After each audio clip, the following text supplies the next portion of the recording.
the Adirondack chair business sort of was born by accident around 2008. So I thought I was going to build kitchen cabinets in central Maine. That wasn't going to come to be. So I took this old pattern that I had for about 35 years, and I decided to start building chairs out of rough sawn white cedar. So I marketed that we sand and plane only one side so that the customers get thicker wood and we save time and offer great prices. And it just took off. Nice. That's awesome. And it looks like from your website you guys have been busy.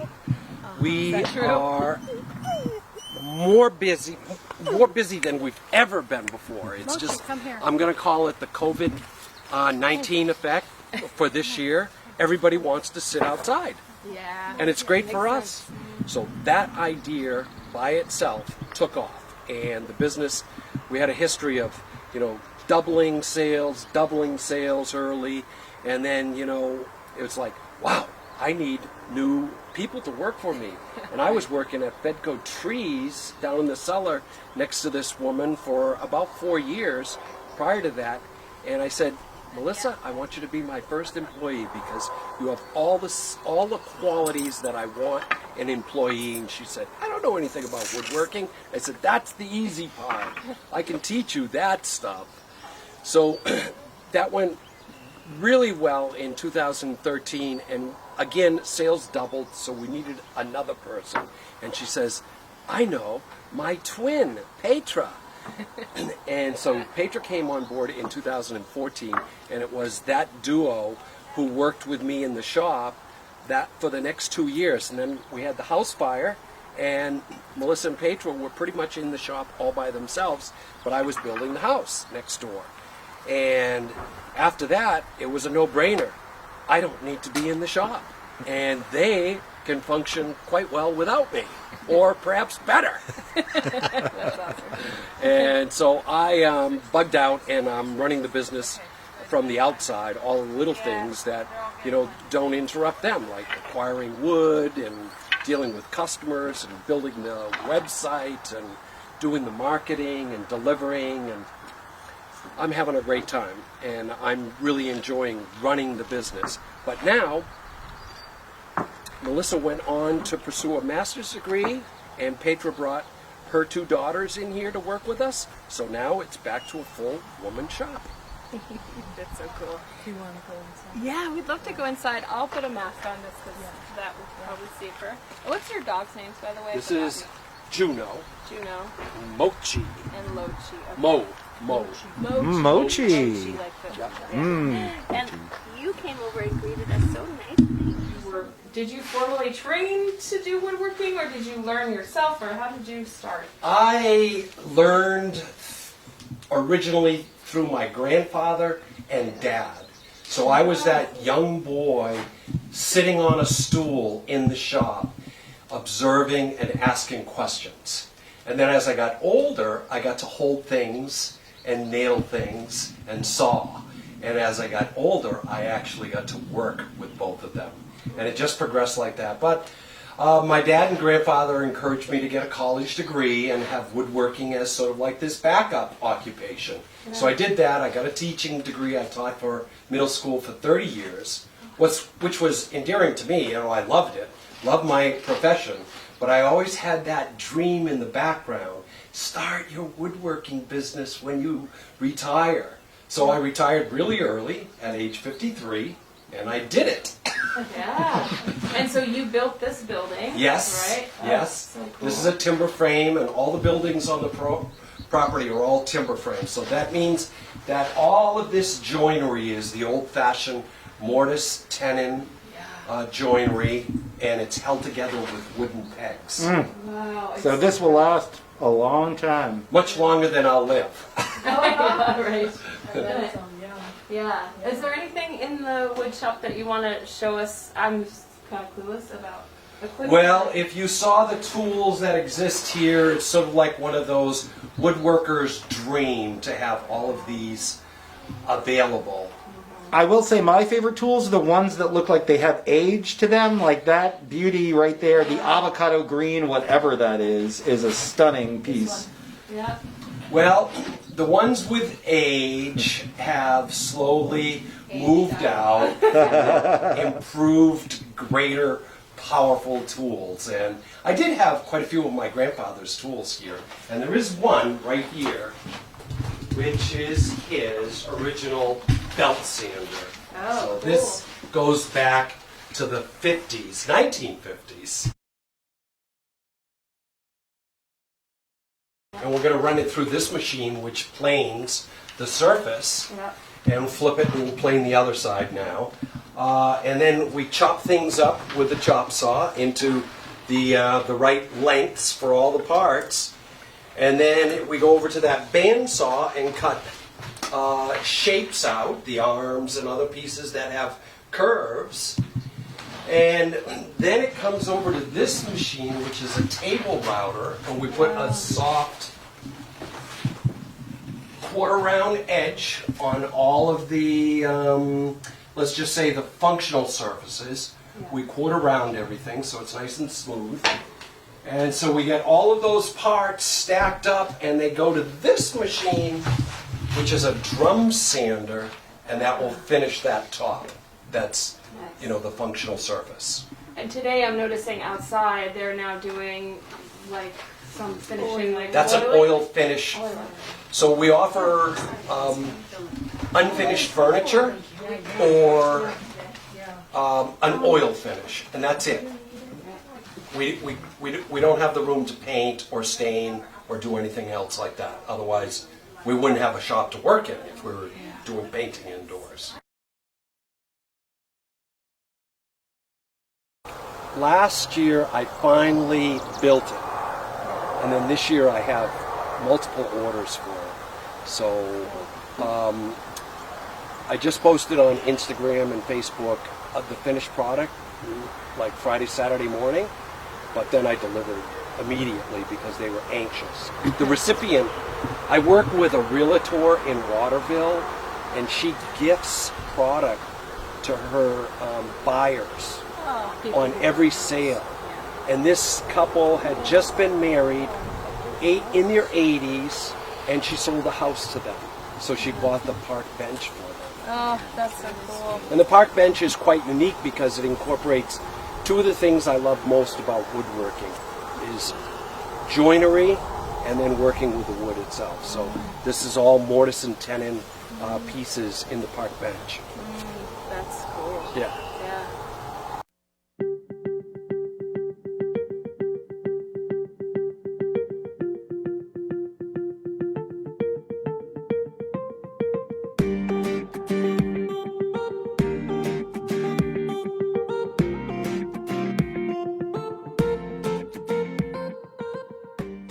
I am Roberta Bailey from Seven Tree Farm. I am a fiber artist, a seed producer, a gardener, a lover of food fresh out of the garden. You can't buy that taste. And many, many other things. I think I put online that you were a plant genius. That is definitely Plant Genius was in there, and I was very excited. Yeah. Because if any of that rubs off on me, I will be thrilled. Yeah. Well, let's talk about your inspiration. So I knew from when I was a little girl that I was a woman of the land. I grew up on Boy Scout camps, because my dad worked for the Boy Scouts of America, and they were often old farms. And as a child, I knew that you go from the rhubarb to the wild strawberries, to the black raspberries, to the sour cherries, to the mulberries, to the grapes, just on and on and on. And that's how I lived as a child. So I try to, I think as a teenager and then through my entire adult life, I've kind of lived that way.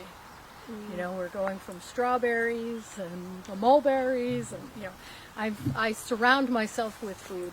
Yes. Yeah. Good food. Yeah, good food. And as part of that process, I remember making tomato sauce and taking the seeds out and going, hey, you know, well, first I was starting to save some seed because people had given me rare tomatoes, and after a while I couldn't keep going back and asking them for more seed. So I was like, I guess I've got to start learning how to save seed. And I did. And then at some point I was looking at all the seed that I was taking out of tomatoes and said, I could sell that. And so that's when I started integrating seed production with food production. And I'm still doing that. I'm doing a lot of seed production. But I really advocate for people to save seed on their own, from their own plantings, because every time you save the seed that's grown on your farm or your garden, it's adapting to your weather conditions and your climate, and it can be working for you. With Mofka, I do a seed saving talk in the fall, and I'm always talking to farmers about, you don't have to do this as a money venture. This can be getting the plants to work for you on your farm. And a farm ecosystem is really not a natural ecosystem.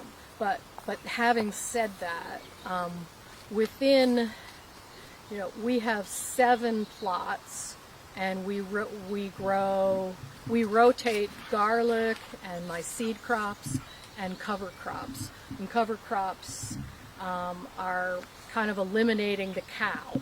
You grow the green crop on top of the ground, and then you turn it in so that all of that plant matter is going into the ground. And different crops, some of them fix nitrogen, some of them are more for smothering weeds. So we're doing a lot of rotations. The other thing that we do a lot, which you'll see as we look a little further, is mulch. We have a landscaper who drops off all his leaves here. We literally have mountains of leaves, and they all go onto the gardens every year. So there's a continual rich leaf matter that's breaking down and going into the soil. And do you put those on in the fall time, or just all the time? We're doing it now. Yeah. We use it to mulch. Okay. Yeah. Yep. Cool. And come the end of the season, that leaf matter has started to really break down, and the soil right under it is just really dark and rich, because the trees are pulling nutrients, micronutrients and minerals up from deep in the ground and the surface, and then when they drop their leaves, you're adding all those minerals and good nutrients into your ground. This is double tank columbine, which is a seed crop, and they're double flowers, which is pretty unique. And so I've actually got some baby rose, and then it's a biennial, so I have, you know, some in different stages. And then these are the seed pods, which once they start to dry, I'll go along and just clip them off. Yeah.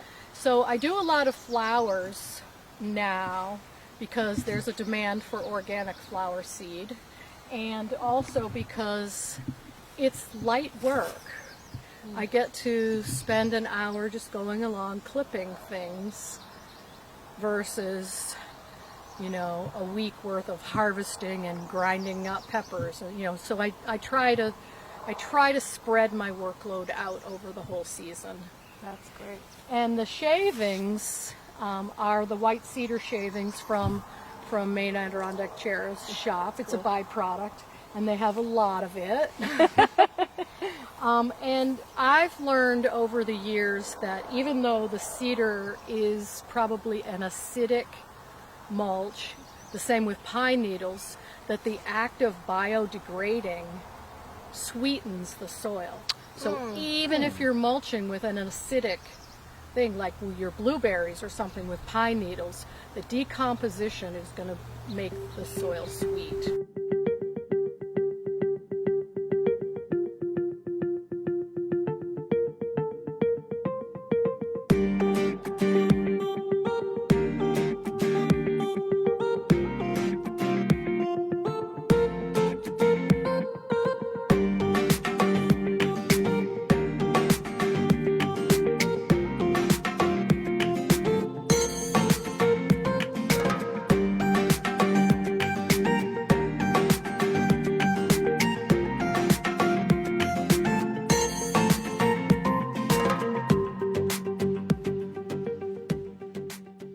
I mean, I kind of do lots. I play in a lot of areas. The two areas that I do the most of are rug making, which is Australian rug hooking. And that is hooked rugs, but not with cloth or yarn. It's with fleece. And I used to raise sheep, and my mom's from Australia, so I just gravitated to that, and I'll show you some of those. And the other thing is, when I was a teenager and in high school and then in college, I embroidered a lot. And then as I got into farming and doing all these other things, I started spinning yarn. I had a hand-spun yarn business for a long time and made sweaters. And I really didn't stitch anymore. I mean, I was farming and raising kids and doing those sorts of things. And now that I'm in my 60s, and you see, I think what happened to me when I was in my 60s is I was like, oh, there's a finite amount of time left. What is important to do? And I started stitching. And started stitching, and probably will start making more rugs. Earlier today. This is reverse applique, It's so cool. where there's 2 layers of fabric, and you paint around, you stencil the fabric, and then stitch around the paint, and then cut away to the layer below. And I'm about to figure out how to fasten it. Yeah, I have a class. That's so cool. Yeah. And so you started making art like this from a young age? Yeah. I actually have a piece upstairs that I'll show you that I thought I had lost. Oh. And I found it. Just as I returned to stitching, I found it again. And this is the piece I'm working on now, which goes this way. Oh, there's my crow. I've been thinking about, there's a lot of crows around now. I love the crows. I love the big gatherings of crows, and they migrate down through this area in the morning and then go back at night, especially in the winter time. And so this was inspired by 1 crow sorrow, 2 crow joy, 3 for a girl, 4 for a boy, and then it goes, I can't remember 5 and 6, but then 7 is for the secrets that haven't been told. And it seemed like planetary alignment, and we don't know how COVID is going to change things. And here's a little crow that's going to be flying here. But I think there might be 7 crows on here throughout. And I don't know. What I love about the art process is starting something. I knew I wanted to do these. I knew nothing else. And then I was reminded of the crow song, the crow rhyme, and was like, oh, crows. I had no idea there were going to be crows on here. Yeah. You know what? I love that. When I saw this, what it reminded me of is your trip to Japan. Oh, Like I saw that and I that's went, the ultimate compliment. oh, that looks like your trip. Well, or influenced by it somehow. Yeah, well, I guess everything feeds. Yeah, Japan is just such aesthetic beauty everywhere. I would love to live in Japan if it weren't so far away. Yeah. And so this is my studio space. So Overlooking your gardens for the inspiration. Yes. Yes, so this room was supposed to be our bedroom. Yeah. And I was up here and I'm looking out. At the time, it was just a frame and we had floor. And I'm looking out going, I said to Rob, this is not, I said, you just sleep in a bedroom. This is not a bedroom. This is my art studio. And instead of 2 windows here, we need 3. That's amazing. So it's a wonderful space to stare out the window at. This is This must be one of your Australian this rugs. is an Australian locker hooked rug. This one is a wedding present for my niece, and it is finished and ready to ship to her. I'm afraid to put it in the mail. Yeah. Or any shipping situation. This is one that's finished for me, but I didn't. I guess I could put it next to each other. I haven't put down the edging on it yet. So I love borders and breaking borders. Like the crow going through the border of on the other piece. And again, there's so much. It's all nature. Yes. So this is this place for me. You know, and I knew it had 3 squares, but I didn't know what they. I knew the bottom one was a flower garden. And I knew that I wanted to do tree swallows. And at some point I figured out that I wanted to do tree swallows. And I absolutely love that color of the sky when it's sort of like this yellowy color at the base, and then it goes up through turquoise to a dark, deep turquoisey blue, and then the moon and Venus or whoever's up there at the time. So these are things that I love from the farm. And the vine is a scarlet runner bean, so it puts the farm in there too. I do spin yarn. I have lots of, like this is alpaca here, charcoal alpaca.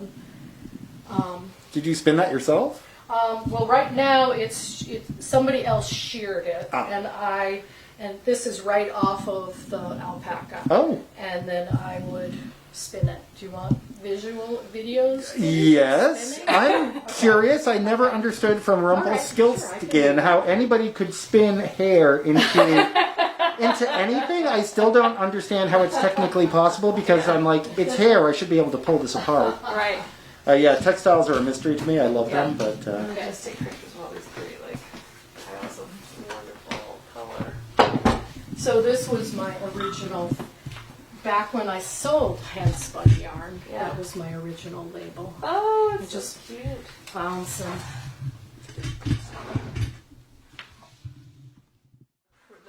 Oh, I have a Nature lot prints. of prints. Yeah, I do. This is a piece of silk that's the dark. These are red maple leaves, and these are coreopsis flowers, and this is lady's mantle.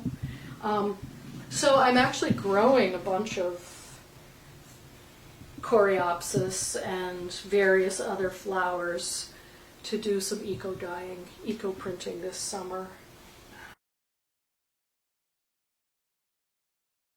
Resist dyeing, wax dyeing.